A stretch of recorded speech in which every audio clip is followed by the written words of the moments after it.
Екі қаз бен бір бақа.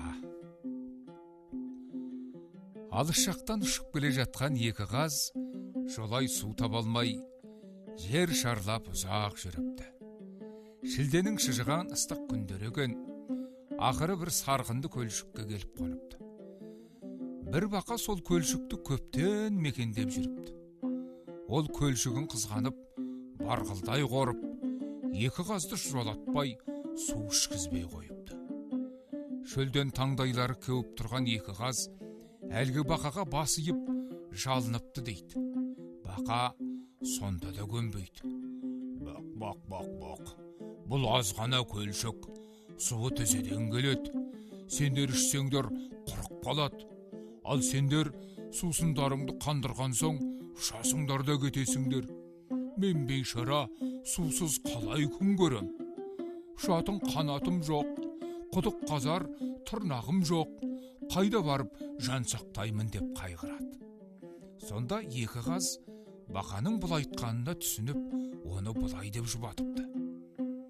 Егер біз ішкен осы көлшіктің суы таусылып қалса, біз сені көтеріп ұшып барып, суы мол бір көлге жеткізіп салайық дейді. Содан барып бақа көнген екен дейді. Үшеуі осылай уәделеседі де, екі қаз суға қанып қалады. Сол кезде көлшіктің суы да сарқылады. Содан кейін екі қаз осы арада бірер күн тынығады.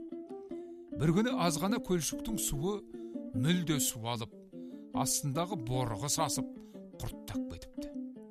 Содан екі қаз уәде бойынша бақаға былай депті: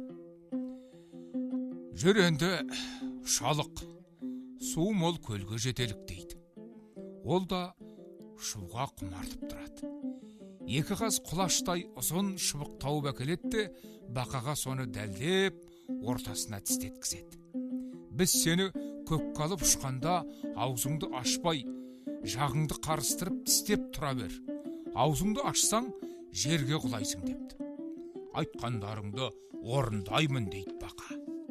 Сөйтіп екі қаз әлгі шыбықтың екі ұшынан жалпақ саусақтарымен мықтап ұстайды да, бақаны аспанға алып биік көтеріліп кетеді. Аспанда құстай самғап бара жатқан бақаның көңілі өсіп, жердегі бақалардан өзін зор әрі бақытты санайды. Бұл қылығына қатты масаттанады. Осылайша аспанда қалқып келе жатқанда, мұны көрген жердегі адамдар көкке қадала қарап таң қалады.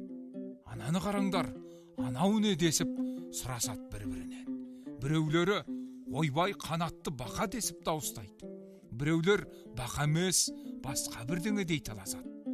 Жұрттың айқай шуы таластауы құлағына жеткен бақаның кеудесін мақтаныш кернеп, апырмай бұл елге аты жөнімді айтпай кеткенім болмас деп ойлап таңырқап тұрғанда, мен бақамын деп айқайлап, аузын ашқан заматта шыбықтан ажырап жерге құлдырай жөнеліпті.